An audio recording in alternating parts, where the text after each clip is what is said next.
we have the third lecture of this comparative literature lecture series. So as I introduced everyone to this lecture series in the first one, the purpose of this lecture series is that we have introduced comparative literature again as an elective at the University of Hyderabad by the Department of English. So as part of this lecture series, I have initiated this these lectures by different resource persons from around the world with different kinds of expertise. So first of all, I'll tell you about this new elective that we have begun. Regarding this elective, we are very fortunate to have a group of teachers who have been very cooperative and who have very good scholarship in a wide variety of areas. So there are foreign language teachers who are teaching languages and literatures like French, German, Russian, and we have others also with expertise in world literatures and Indian literatures and literary theory and criticism. So, and that way we have been able to launch it in a very effective fashion. And I felt that it's not sufficient to just begin it at the within the department itself. It has to be taken further ahead, because the purpose of comparative literature itself is inclusivity, multidisciplinarity, and also transcending and going beyond borders. So that is exactly the reason why we thought we'll introduce this lecture series, and our head of the department has been extremely cooperative and supportive towards that.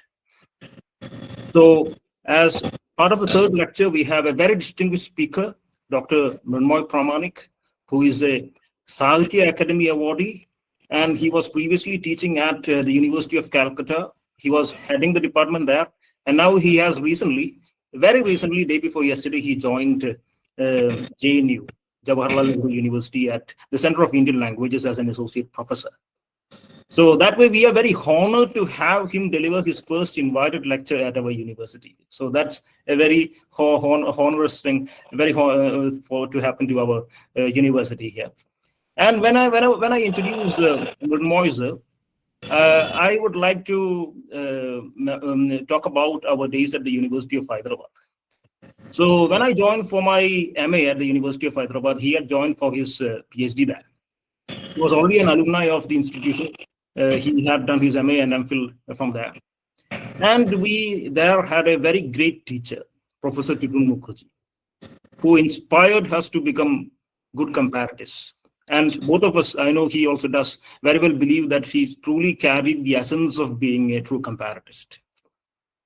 And it was he who inspired us towards practicing comparative literature efficiently. And he was one of our best students who joined the University of Calcutta and then engaged in a wide variety of academic contributions, publications, and lectures and other things. And going towards winning even the Sahitya Academy Award for translating from Bengali to English. And now he's an associate professor at JNU. So we are very privileged to have you here, sir. And now I would like to pass the mic to Professor Indrani Mukherji, the head of the department, who has been very, very supportive towards this endeavor. Ma'am. Good afternoon, everyone. It is a great pleasure to welcome each one of you joining us today to the third of the online lecture series on comparative literature.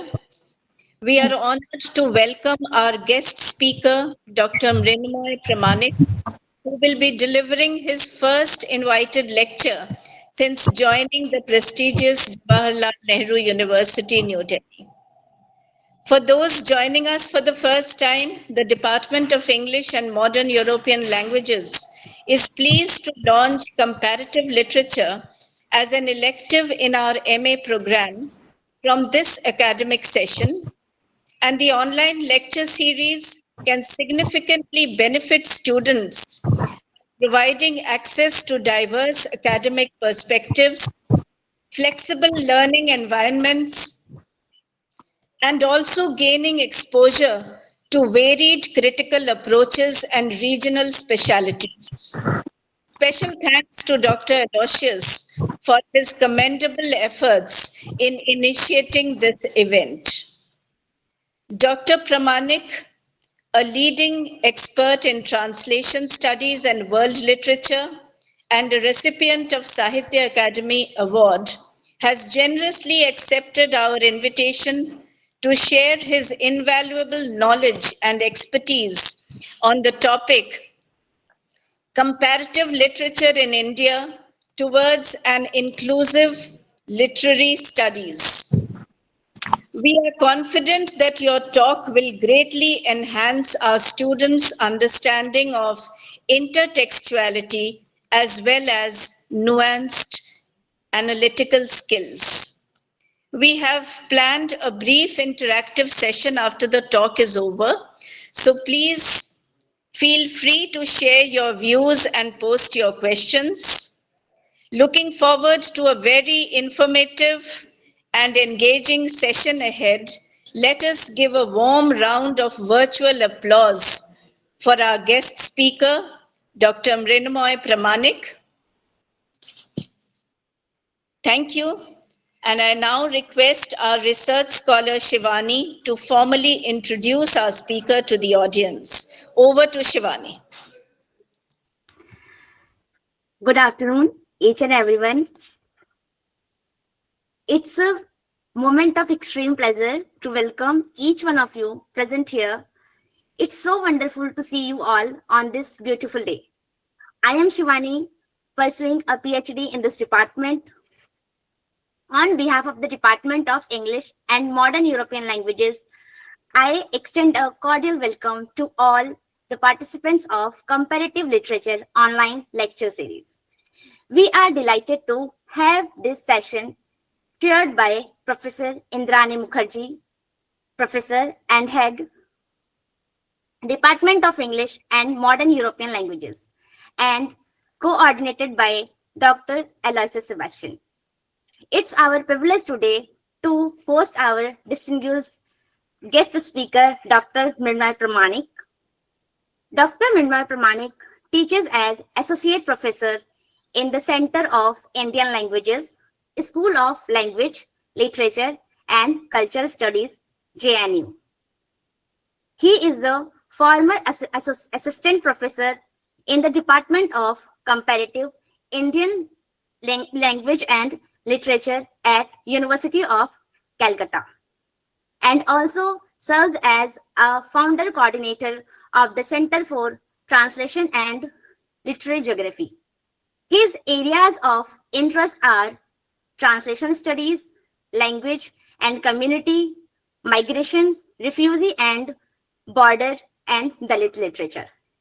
He has published, edited and translated 11 books and several articles in reputed journals.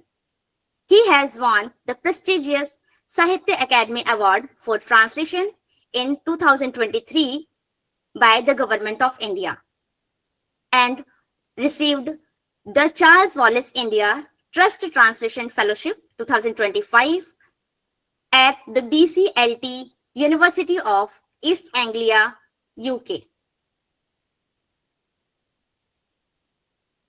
I guarantee your next few hours will be delightful and learnable.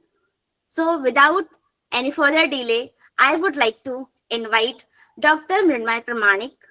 Please join me with digital round of applause. Thank you so much.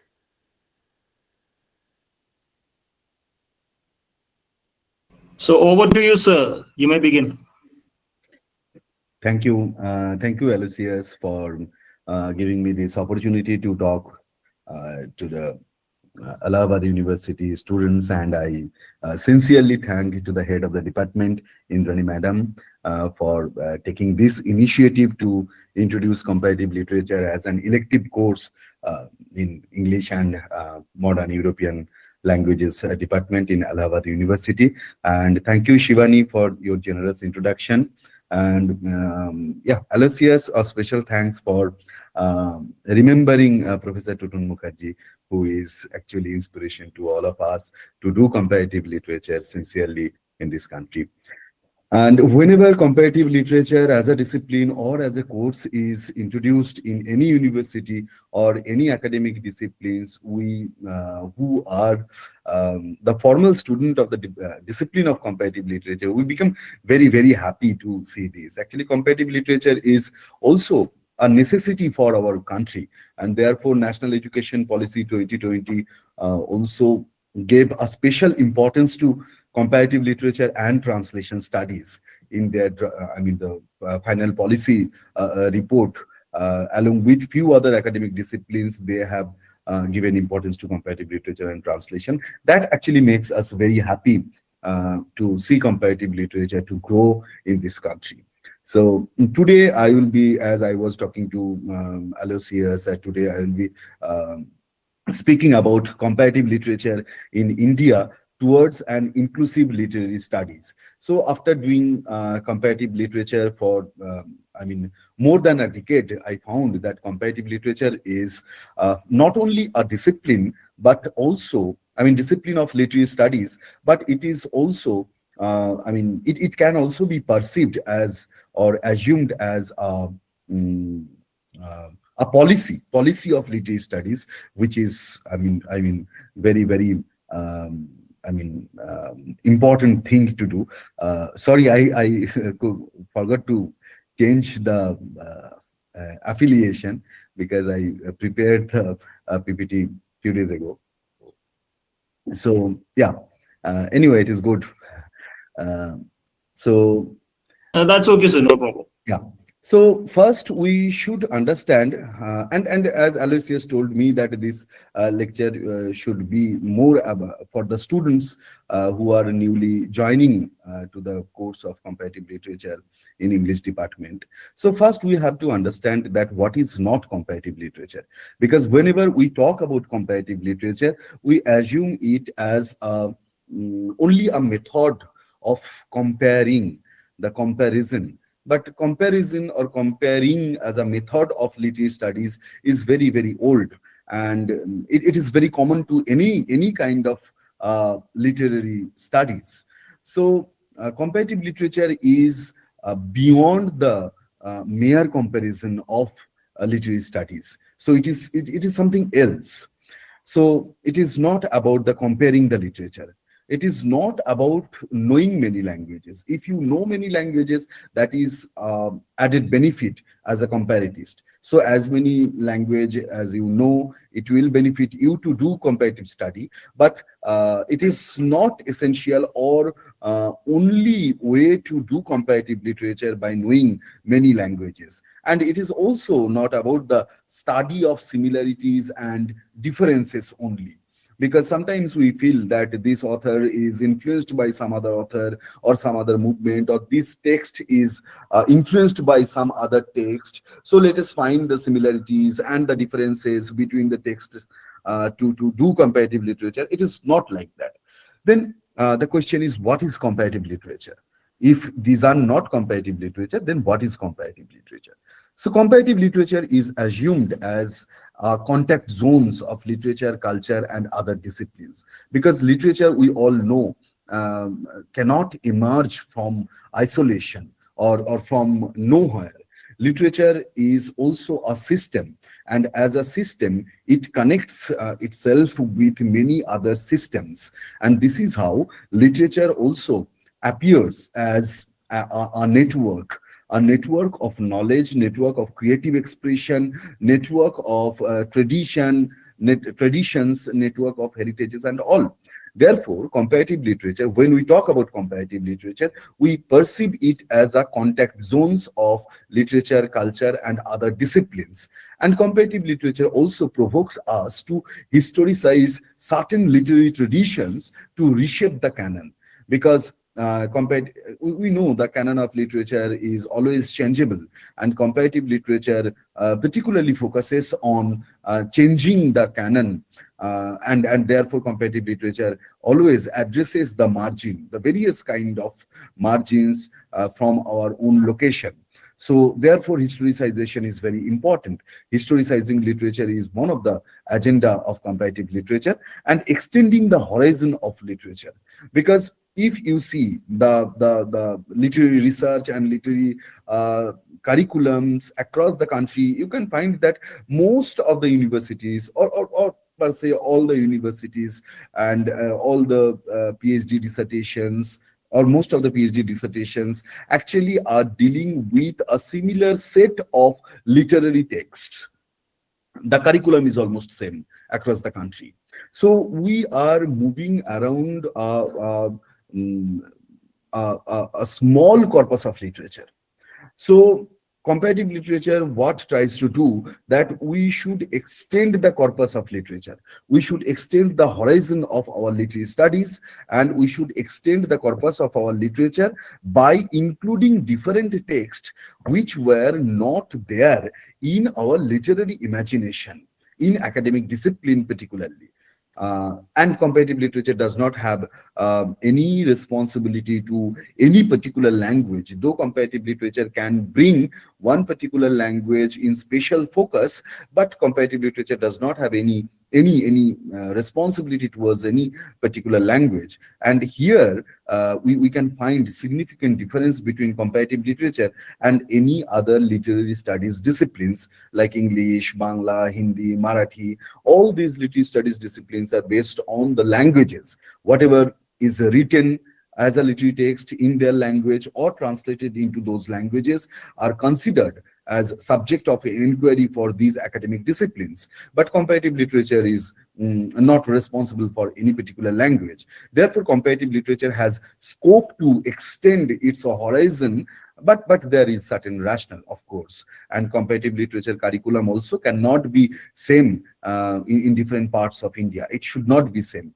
Even all the comparativists believe that comparative literature curriculum across the country should not be same. It should not look alike. It should be different, because the local importance, the demand of the community, the readers, everything should be reflected there. So it will, one side, transcend the narrow boundaries of language, culture, or the nationhood, and simultaneously it will also put importance to the local knowledge, local culture, and all.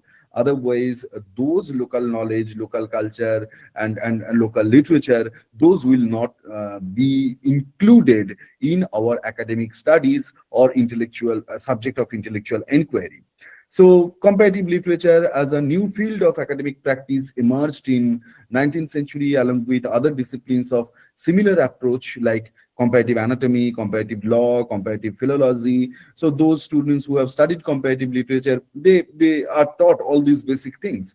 H.M. Posnet wrote first book of comparative literature with this nomenclature of comparative literature, and he got this idea of comparative literature from the comparative anatomy, comparative law, comparative philology. So H.M. Posnet is considered as the pioneering figure of the discipline of comparative literature in the world.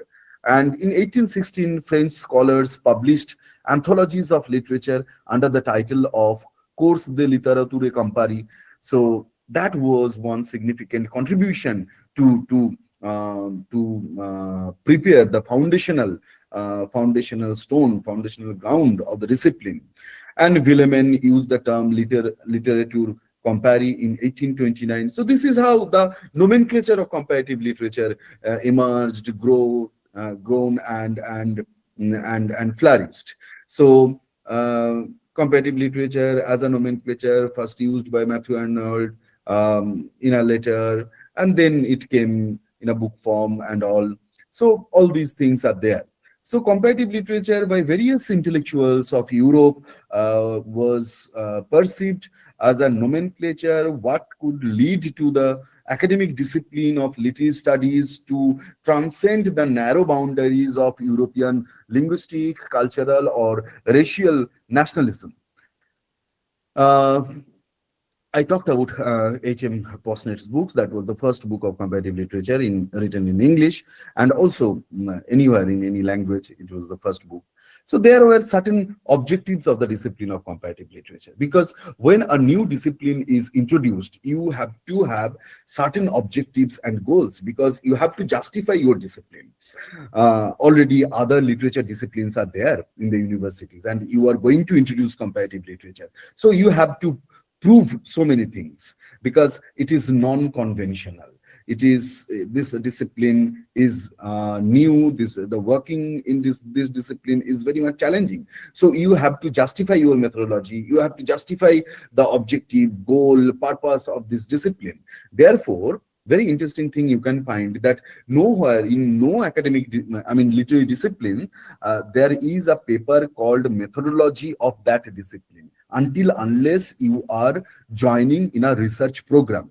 But whenever you join in comparative literature program as a course or UG comparative literature course, you can find a paper which Indrani monitor. Your mic is on. So yeah. So whenever you will join in UG course or PG course in comparative literature, you will find that you are offered a course on methodology. Why comparative literature people or practitioners offer a course on methodology? Because it is non-conventional disciplines. You have to justify your position. You have to justify why do you need comparative literature when you have so many literature disciplines around you in the university campus. So why do you need comparative literature? Therefore, you have to establish your methodology. You have to prove your goal, your objectives and all. Therefore, in comparative literature discipline, we always offer courses like methodologies of comparative literature. So comparative literature first introduced as a method of reading literature, but it is not only a method, but it is also a discipline. We know now, because so many comparative literature disciplines are there across the country in various universities. Later, it was introduced as a discipline and innovated more methodologies to have comprehensive and inclusive idea and practice of literature. Because when comparative literature was imagined as a literature do not emerge from isolation, the comparatists found that we should have a better understanding of literature. We should find more nuances of meanings of words and meanings of the context and text. Therefore, we should connect literature with other arts. We should connect literature with the society, with the politics, with the present system and all. Therefore, this is very, very important thing that the methodology and all. So comparative literature appears, literary studies in the comparative literature discipline appears as a network of creative expressions. We connect literature with art, visual art, with the painting, and with many other expressions. So this is how the comparative, the word in the nomenclature comparative literature, this is how the word comparative works, because you connect literature with various other arts and various other disciplines to find more adequate meaning of the text, more adequate meaning of the words and all. So this is important thing. Comparative literature promotes reading literature in its own language and also in translation. That is very important thing, that we simultaneously deal with the text written in original language and text which are translated. And if you take this method, that reading text in original language and also reading text in translation, you actually can open an inclusive space for various literary traditions. See, in India, we have literary disciplines like of 15-20 languages or 22 languages, but India speaks more than that. So what about the literature written in those languages?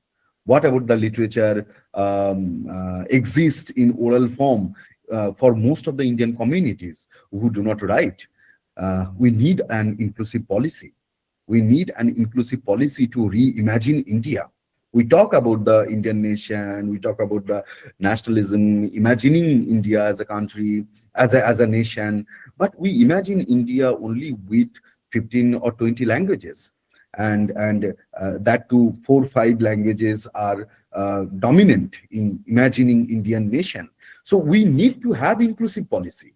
We need to have inclusive literary practice to enhance our imagination, to enhance our literary horizon, extend our literary horizon, to promote the plurality, and to know the neighbor, to know the neighbor. We need to have inclusive policy in literary studies, and comparative literature can offer, or comparative literature can be assumed as that inclusive policy, because comparative literature promotes a simultaneous reading of literature in their own language if resources are available. If resources are not available, then in translation. If resources are available in our classroom, among the colleagues, among the university members, university fraternity, we can translate text from marginal languages, and those texts can be included in our comparative literature discipline. This is how we can move towards an open, inclusive policy. Comparative literature is practiced in global spectrum. We know that because in comparative literature disciplines, even in English discipline, we study literature crossing various boundaries, and it prefers translation as a medium of accessing literature of the world, because hardly we have expertise in many languages of the world. That is not humanly possible. Therefore, translation comes as an important medium for accessing world literature. Comparative literature accommodates the tools and ideas of the discipline of translation studies, culture studies, and critical theory to build the ground of the discipline. And without translation studies and cultural reading, it is very difficult, or critical theory, it is very difficult to build the ground of the discipline. But with this, we always try to extend our horizon. So for the students, I put some slides as the definition of comparative literature. The students of English who are taking this elective course of comparative literature, they just can refer these authors like Henry H. Remack. He is one of the most profound critic, or the theoretician of comparative literature, who defines comparative literature like that comparative literature is the study of literature beyond the confines of one particular country, and the study of the relationships between literature on the one hand and other areas of knowledge and belief, such as the arts, painting, sculpture, architecture, music, philosophy, history, the social sciences, politics, economics, sociology, the sciences, religion, etc. on the other hand. So it is about an inclusive study connecting all the knowledge practices, discipline and all, but promoting the primacy, the greatness of literature. We can study sciences, we can study religion, we can study social sciences, we can study history or arts, craft and all, but the primary text will be literature. And comparative literature is such a discipline what once again prove the greatness of literature in practice, not only in writing or on theoretical framework, but in practice. Comparative literature proves the greatness of literature and the primacy of literature as a source of knowledge. As Abhinavagupta, Sanskrit rhetorician, argued that literature is a version of any kind of shastras, any kind of, it is an easy version of any kind of shastras, any kind of philosophies. Therefore, if you read literature, you can get all the dharma, artha, kama, and moksha in your life. So this was the importance of literature, or the primacy of literature, to Abhinavagupta. And to the comparative literature is actually is such a contact zone. Literature itself is such a contact zone. What can help us to explore the structured knowledge of various academic practices in our academic disciplines. So literature itself can be a contact point. And when we talked about comparative literature actually talks or assume literature as a contact point of various knowledges, various knowledge traditions, or various disciplines of knowledge. That is very important. I can work on music in comparative literature discipline, but it should not be mere working on mere music or only the music as a primary text, but literature as a primary text, music which is assumed as a literary text. So this is how comparative literature put literature in the center and try to connect with other disciplines of knowledge. That is the importance of comparative literature, and that is why we need comparative literature, as it is more about literature, but it is not only about literature. It is more about literature. It is primarily about literature. It is centered by literature, but it is not only about literature, but other disciplines, other creative expressions, other arts and all. Paul van Tighem is one of the very important comparatists from France, and who gave very important ideas. I mean, three-tier idea of comparative literature, which is national literature, comparative literature, and general literature. And it was in the context of Europe, as most of the European countries are monolingual. So Paul van Tighem talked about national literature, or the literature of one language created in that particular nation. And comparative literature is studying various European literatures, and general literature is like an universal literature. I mean, finding the universal truth, or crossing various boundaries to have literary understanding and all. More recent definition of comparative literature was given by Susan Bassnett, and he is very celebrated comparatist across the globe. And when comparative literature students are offered courses on comparative literature, they are definitely offered Susan Bassnett, because Susan Bassnett did most comprehensive studies on comparative literature. And since 1990s, he is celebrated as one of the most important comparatists of our time. So when he defined comparative literature, he argues that the simplest answer is that comparative literature involves the study of text across cultures, that it is interdisciplinary, and that it is concerned with patterns of connection in literatures across both time and space. In principle, the discipline of comparative literature is in toto a method in the study of literature in at least two ways. First, comparative literature means the knowledge of more than one national language and literature, and or it means the knowledge and application of other disciplines in and for the study of literature. And second, comparative literature has an ideology of inclusion of the other, be that a marginal literature in its several meanings of marginality, a genre, various text types, etc. Comparative literature has intrinsically a content and form which facilitate the cross-cultural and interdisciplinary study of literature, and it has a history that substantiated this content and form.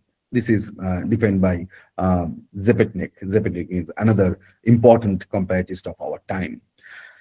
Professor Tutun Mukherji, our teacher, she was one of the leading comparatists of the world, and she worked extensively on comparative literature, and she defined comparative literature in a way that ideally comparative literature should have no home in any one nation or any particular language. Indeed, it possesses the quality of being supra, above, and beyond, defying boundaries, limits, groupings, and the ability to break free of its own standards and disciplinary entrapping. This ability of comparative literature to defy boundaries is what I postulate in order to map the terrain of what I see as the new literary order. And always Tutun Mukherji argued that comparative literature is eccentric. So there is no particular center or one center of comparative literature. As Ngugi Thiong'o also argued that there is no particular center of world literature. There are multiple centers of world literature, and that is global ethics. The anywhere of this globe could be considered as center of world literature or center of literary studies, center of philosophical studies and all. So there is no particular center, and comparative literature is always eccentric. It does not believe in any particular center. So that was Professor Mukherji's argument about comparative literature. Shishir Kumar Das, who was student of Calcutta University, Department of Modern Indian Languages, where he got first training of comparative literature, and who taught in the Department of Modern Indian Languages in Delhi University, and considered as a doyen of comparative literature in India. So he defined comparative literature that comparative literature is not an exercise in discovering the abstract universal of literature. It must deal with literatures in their concreteness, and hence the study of Indian literatures together is but a part of comparative literary studies as an academic discipline. So there should be, comparison should has its own rationale, right? I can choose some text from some other community, some language, but there should be a rationality that why I'm choosing certain text in my curriculum, that there should be some reason, right? So Shishir Kumar Das's argument was that. But most importantly, what Shishir Kumar Das talked about, that when we talk about comparative literature in India, it is comparative Indian literature. It is comparative Indian literature. Because comparative literature in India should not look alike comparative literature in America, or comparative literature in UK, or comparative literature in China. But basic methodology is comparative literature. Therefore, the discipline is called comparative literature. But what should be comparative literature in India? So Shishir Kumar Das's argument was, our methodology is comparative. Our context is Indian. And our objective is literature. So that is comparative literature for India. So according to Shishir Kumar Das, comparative literature for India should be or must be comparative Indian literature, because India speaks so many languages, so many literatures. And when we talk about comparative Indian literature, it is not about confining comparative literature in one national territory. But when we talk about comparative Indian literature, it is also eccentric in a way that it talks about India as a center. So that is centric. It is centered in somewhere. But it is also eccentric because it crosses the boundary of India, because it traces the history of coolie migration in British India. It finds the colonial settlement of Indian people in different other countries like Malaysia, China, Japan, Latin America, Trinidad, Africa, Mauritius, and different places. And their their successors are writing literature in English, writing literature in Hindi, writing literature in Bangla, in Tamil, in Punjabi, in many languages, right? So when we talk about comparative Indian literature, it is not about only Indian literature centered in India, but it is about the Indian literature which is written or perceived beyond Indian territory. So that is also important. So that is one perspective. I mean, we can reshape that perspective. We can reshape our discipline with new ideas and new perspectives. As Professor Tutun Mukherji argues that comparative literature is such a discipline, it questions itself. It crosses its boundary. When I'm practicing comparative literature for a last few decades, and I'm following a similar method, similar type of curriculum, it is the very time then to reshape my comparative literature. So comparative literature always has that open scope, or comparative literature allows itself to reshape it. That is very important thing. So comparative literature always can respond towards our new time and thought. This is how we can develop our new curriculum. So there are quite a few foundational schools of comparative literature, like French school, German school, American school, British school. All these schools are there, and different schools propose different methodologies of reading comparative literature. German school proposed literary history, national literature, aesthetics, themes. French school is there. French school proposed about influence studies and non-literary, literary influence, direct influence, reception studies and all.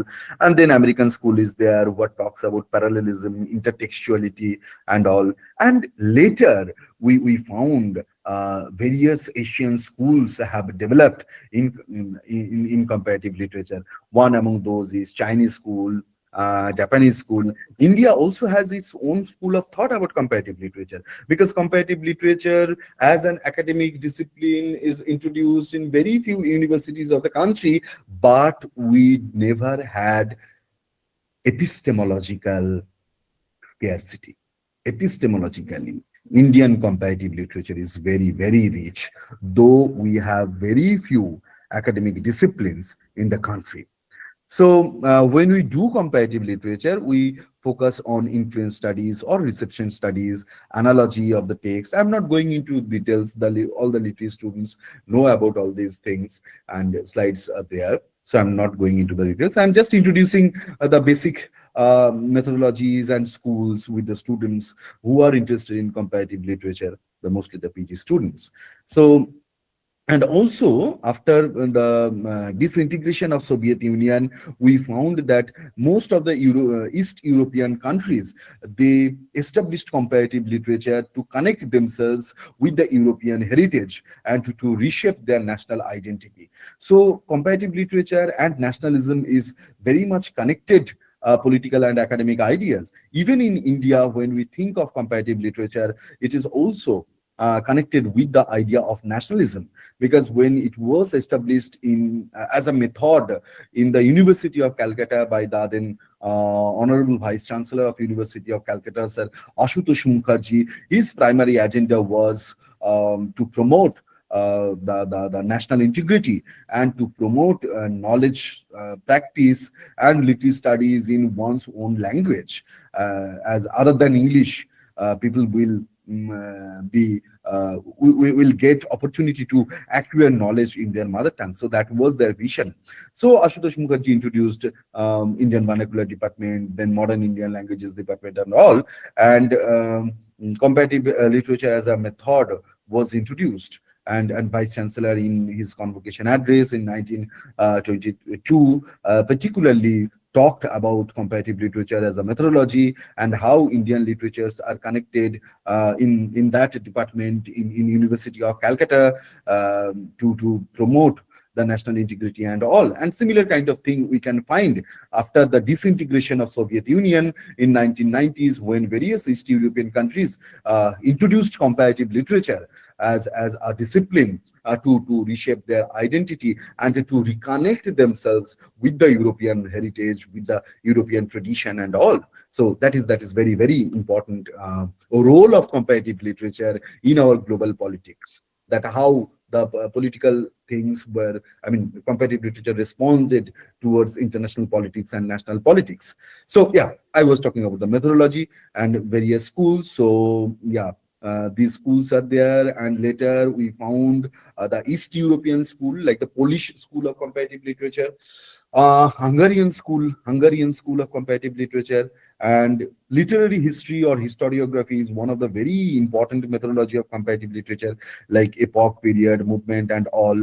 Comparative culture studies is another method of doing comparative literature and culture studies together, and it came from the necessity of recruitment,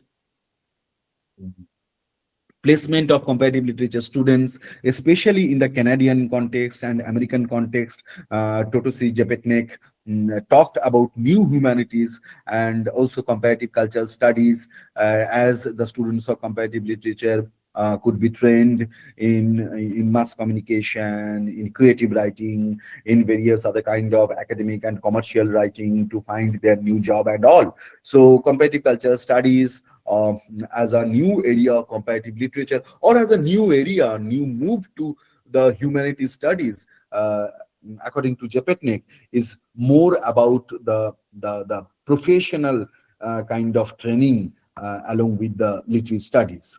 So comparative Indian literature, As I told that Shishir Kumar Das argued for India, comparative literature is always comparative Indian literature. So according to Shishir Kumar Das, Indian literature is like terra firma. It is like the solid soil of foundation of doing comparative literature in India. Therefore, Indian literature is perceived as terra firma. And comparative literature, so whenever we talked about comparative literature in India, it is it assume Indian literature as terra firma, and this is how we get a new discipline called comparative Indian literature. So Buddhadev Bose also talked about Indian comparative literature to some extent when he was planning to introduce the discipline in the Jadavpur University, and he also defined the plurilingualism, plurivocalism of Indian literature, and how Tagore perceived the various Indian literature, the plurality of Indian literature, also plurality of the world, and how comparative literature should be a meeting place of various thoughts from India and world and all. So it was an idea of 1950s. And later, when Shishir Kumar Das started practicing comparative literature in Delhi University, he was recruited as professor of Bangla in modern Indian languages in Delhi University, and he started comparative Indian literature there. I mean, comparative Indian literature as an academic program was introduced by Rabindra Kumar Das Gupta in Delhi University, and Shishir Kumar Das joined Rabindra Kumar Das Gupta, and Shishir Kumar Das defined the discipline, curriculum, prepared the books for comparative literature and all. So yeah, according to Shishir Kumar Das, our comparative literature must be comparative Indian literature, because nothing else can be the basis for our literary study. This definition or this statement of Shishir Kumar Das is very, very important, I find. This is not chauvinism, but only an affirmation of the relation between literature and people. We cannot study literature as a body of impersonal knowledge without any relation to the people or to the time to which we belong. So Shishir Kumar Das's argument was that literary studies should be more organic. It should be more real. I mean, the practitioners should be able to connect themselves with their subject of inquiry, and also they should find themselves reflected in their study, in their academic inquiry. That is very important. Then only the literary studies will be more real. Literary studies will be fruitful. Therefore, the belongingness of the practitioners or the belongingness of the greater people of the society is very important when we are preparing a curriculum for literary studies in India, that it should not be studied in isolation. That is very, very important.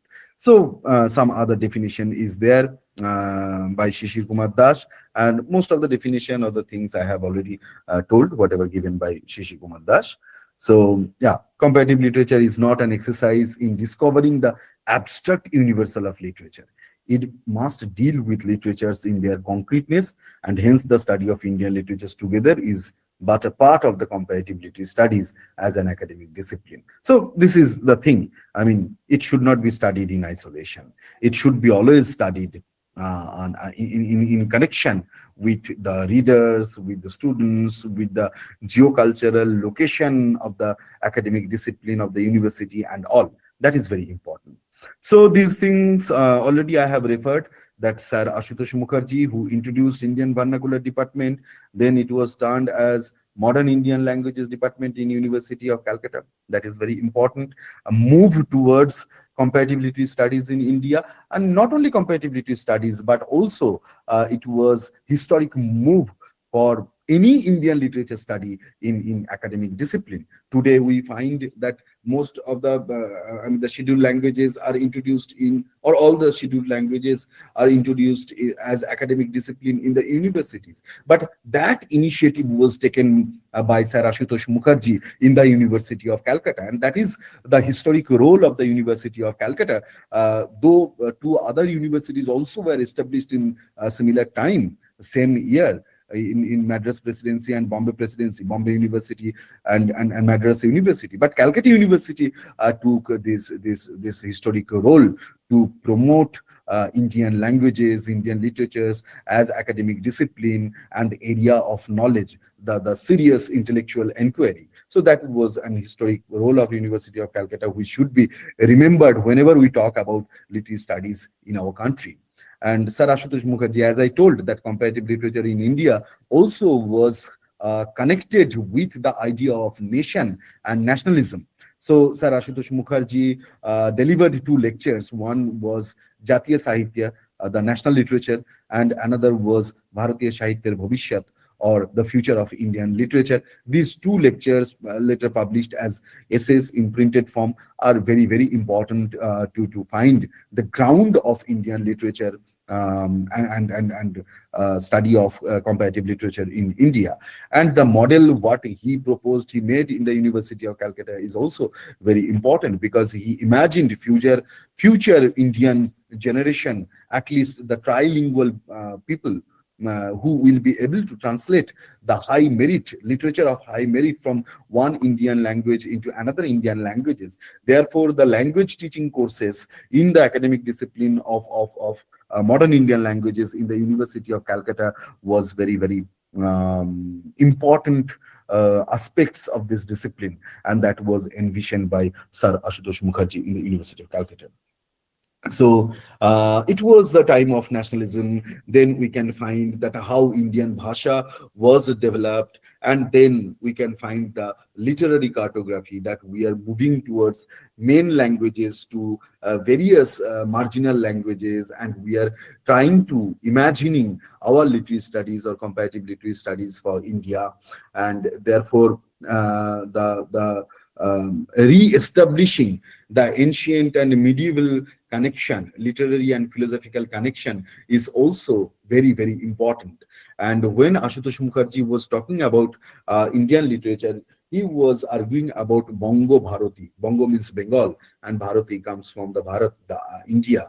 That he was telling that in Bengali language, I will bring the high merit of literature from different parts of India. And this is how here in Kolkata, in the University of Calcutta, the idea of Bongo Bharati will be created. It is an literary imagination. So when we talk about Bongo Bharati, it is about the Indian literature translated into Bangla. And similar kind of model can be followed for any other languages, that in Hindi, we can translate high merits of literature from different parts of India, and it could be the idea of a Hindi Bharati, that through Hindi language, through Hindi translation, you are imagining Bharat. Through Bengali language, you are imagining Bharat. So that is very important. And at that time, Calcutta University also received a fine group of scholars like Dinesh Chandra Sen, Suniti Kumar Chatterjee, Prabodh Chandra Bagchi, and all, who also helped to develop the idea of Indian literature and idea of comparative literature from Calcutta University. And Calcutta University already introduced various Indian languages there. This is the Bengali question paper of 1947, as it was the year of our independence. So I took the question papers of this year. Bengali question paper of 1947, Maithili question paper of 1947 in Calcutta University exam, and Odia question paper of 1947, Assamese question paper of 1947, Urdu question paper of 1947, and all. And Ashutosh Mukherjee also was proud about this academic discipline. So in convocation address, you can find in 18 March 1922, he talked about this. And also in postgraduate teaching BOS meeting, he also talked about comparative and the Indian vernacular language department and comparative philosophy. And in convocation lectures, if you see his statements, we can find that how he perceived Indian literature and how he was proud of talking about Indian literature and their comparative studies. That is very, very important.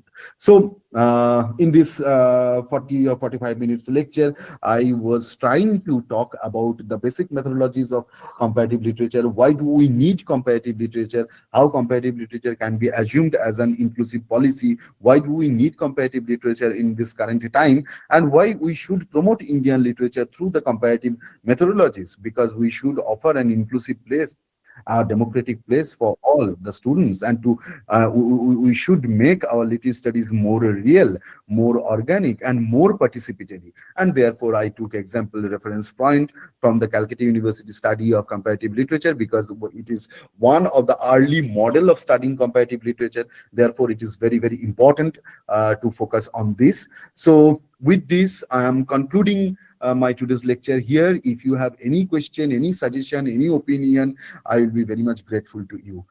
Thank you so much. So thank you very much for such a very insightful and comprehensive lecture. So initially you began with very interesting introductions and definitions of comparative literature by setting the base, the historical context, the different schools, and then you talked about the contributions of recent comparatists like Susan Bassnett and others, and even those in India. So, and the way that you talked about comparative literature in India by with references to Shishir Kumar Das and Tutun Mukherji and Ashutosh Mukherji and all the others, all the other scholars, was immensely insightful, informative as well. And what was the most significant and most substantial part of the lecture was when you brought about the examples from Calcutta University, the question papers, by substantiating your lecture with proper illustrations, proper examples. And also I missed something when I was welcoming you to this lecture. Sir was my teacher. As he was doing his PhD at the Center for Comparative Literature, University of Hyderabad, he was a guest lecturer there at the center. So he taught us two modules when I was doing my MA there. One was world literature and the other was emerging literatures. And he truly practiced the way of comparative literature by decentralizing and deconstructing the syllabi. He gave us the freedom to suggest texts. And all of us suggested different texts, and he gave us the freedom to do that. And we had a very flexible kind of study by bringing in new texts, new ways of discussing discourses and everything. So I just remembered all those days when you were delivering this lecture for us. So thank you, sir. And one thing I must mention, especially for the students, Aloysius was such a student who never missed any class. And he used to attend the class. He was first one to come to the classroom, and he was very sincere. You can know that the kind of success he has, but he never used to miss any class, any single class. Thank you, sir. Such a sincere student. Thank you very much. So now I would thank you very much for giving your time for delivering this lecture. So now we would pass on to the vote of thanks, official vote of thanks by Shivam. Shivam, please deliver the vote of thanks.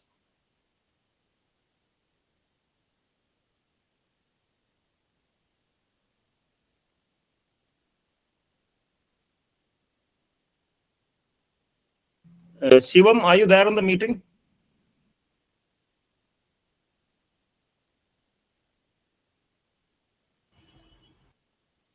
So I think I'll do it myself. No, Shivam is there.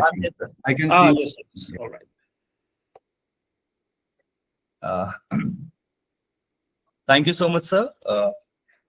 Sincere gratitude for your insightful lecture on comparative literature in India towards an inclusive literary studies, your scholarly engagement, critical reflections, and your inclusive intention within this atmosphere. This was literally inspiring. Your contribution today will surely inspire future research initiatives and collaborative work among our students and colleagues. Thank you so much, sir. And then Professor Indrani ma'am, your support, vision, and firm intellectual will have been crucial in nurturing this comparative literature online lecture series and in sustaining the department's larger academic initiatives. Dr. Aloysius Sebastian, sir, many thanks for conceptualizing and coordinating this lecture with such dedication. Your initiative and planning, organizing, and ensuring the smooth conduct of the event reflects a strong institutional intention to create meaningful academic conversations and to connect scholars across institutions. Finally, thanks to all faculty members, research scholars, and students whose presence and participation have made this session truly fruitful. May the collective initiative, intention, and will that shaped today's event continue to guide our future endeavors in comparative and inclusive literary studies. Thank you, everyone. Thank you. Just a moment. I think we didn't take any questions. So can we take some questions from the participants? Yes, I'm yes, sorry sure. that I missed it out. Sure. So now it's up to the participants in the meeting. Do you have any questions or any other queries to the speaker?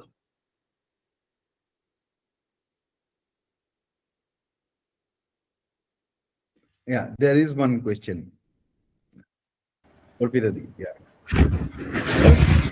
Good afternoon, and good afternoon to everyone. And as a brief question, I wanted to know, since I'm studying cultural studies, what's the brief difference between cultural studies and comparative literature? That's what I want to know. See, I mean, there are certainly many differences between comparative literature and cultural studies. These two are different disciplines, but cultural studies is about, as far as I know, it is about studying the political identity of the culture.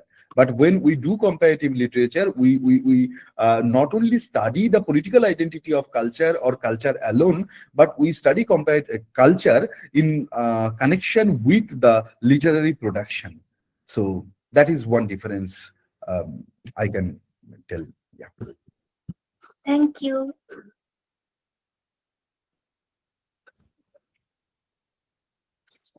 Any other questions? Sir, there is a question in chat box. If you allow, may I? Yeah. There's a question asked by Anushree. Sir, could you please suggest the key texts in comparative literature for beginners? You can find the Susan Bassett's book on comparative literature that is available. Free PDF is available, I think. So you can download that and you can study. So that is one foundational book. You can study Warren and Austin. Warren and Austin's book, I don't know whether it is available in Allahabad University Library. If not, you can try to get the soft copies. And there are few other books like Ulrich Wisden. That book is also there. But you talk to Aloysius, sir, if you are Allahabad. Yes, sir. We have already introduced a book by Susan Bassett. Yeah. So, and there is a new book that is edited by David Damrosch, a recent book, right, which we have introduced. Right. And I'll try to find the other books that you have suggested. I'll get in touch with you and perhaps make them available at the library for the students. Sure, sure. So these are the books. Yeah. Yeah. So will help you. Yeah. Sir, Well, another question. Should I? Yeah, yes, of course. Of Sir, course. if the global literary canon is produced through asymmetrical power structures, how can South comparison intervene meaningfully without becoming complicit in those same hierarchies? I need to see the question. Yeah. It is Ritmanjali, right? Yeah. If the Yes, global sir. literary canon is produced, yeah, it is already produced. I mean, it is there. Literary canon is there. So through asymmetrical power structure, yeah, it is asymmetrical power structure. How can South-South comparison intervene meaningfully without becoming complicit in those same hierarchies? That I know, that I really don't know, that this last part, without becoming complicit, because we have to do experiments. Then I can, because it is a mere assumption that it will create another hierarchy. If it creates another hierarchy, that is good. I mean, hierarchy of the weaker sections is always good to break the hierarchy. I mean, otherwise you cannot break the hierarchy. So that is the kind of resistance. But yeah, South-South comparison is possible. The South-South intervene is possible. But I don't know, when we talk about again South-South, it is again dominated by the post-colonial theorist, the post-colonial framework and all. But in India, we have to think beyond the post-colonial framework. So that is the thing. I think we should read and translate more intellectual traditions from Indian bhashas to combat with any kind of a hierarchy of knowledge and literary circulation and reception. That is very important, because yeah, South-South comparison is also an academic political agenda of the West, yeah, or the post-colonial theorist. And post-colonialism as a school of thought is not well accepted by Indian Bhasha scholars. It is well practiced in comparative literature and English in India. But if you go to the Bhasha department, I mean Hindi department, Bangla department, Marathi department, you cannot find really any base of post-colonial critical framework in those Bhasha disciplines. So there are already established alternatives. Just we have to recognize and we have to have new dialogues. Sir, one more question is there. How does comparative literature deal with cultural bias or assumptions? See, I mean, comparative literature's primary agenda is not only culture, it is the literature. But cultural bias, yeah, it could be challenged by comparative literature by introducing more diverse text, working on diverse literary fields. Then only you can challenge the cultural bias. That is the one way, I believe.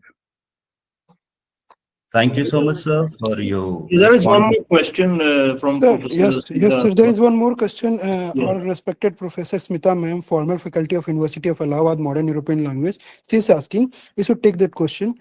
1 minute, sir. So can you read? Sir, I can read the question. Can a history of Indian literature be written? She is asking. Yeah. There are many history of Indian literature, like by Weber, by Vintanis, and latest by Shishir Kumar Das. 3 volumes history of Indian literature is there and published by Sahitya Academy. Also, J. Gonda, the Dutch Orientalist, wrote several volumes of history of Indian literature. There is history of Kavya literature of India. So several history of Indian literature volumes are available, and those are available in libraries, I think. At least, I mean, you can have the history of Indian literature by Shishir Kumar Das. It is available. These 3 volumes are available in print, and it is published by Sahitya Academy. So yeah, that is possible, ma'am. Yeah. So I think we again have one more question here in the chat box. We usually take 2 authors and compare their names. Doesn't it, and compare the themes, doesn't it come under comparative studies? Just a minute. We usually take 2 authors and compare their themes. Doesn't it come under comparative studies? That is comparative. Yeah, that is comparative literature because it follows the comparative methodology. But comparative literature is not only that. So yeah, that is a part of comparative literature, of course. Yeah. Thank you, sir. I hope we are done with questions. Anyone else? Anything else? So yes. Okay, sir. Thank you very much for such a very insightful and eye-opening lecture. And thanks a lot to all the participants and especially to the technical team of research scholars, including Nilay, Ankur, and Shivani, Shivam, all who helped me a lot to make this successful. Thanks a lot, everyone. Thank you, sir. Thank you. Thank Thank you, you sir. so much for giving me this opportunity. Thank you. Thank you, Dr. Pramanick, for a very engaging session. And your appreciation of Aloysius's dedication and punctuality speaks volumes of his efficiency. So we look forward to having you here in our department sometime. Thank you very much.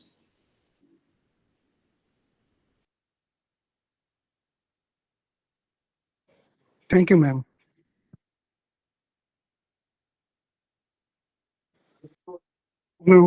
We shall end this meeting. Everyone can leave now. Okay, Thank you. Thank you, everyone.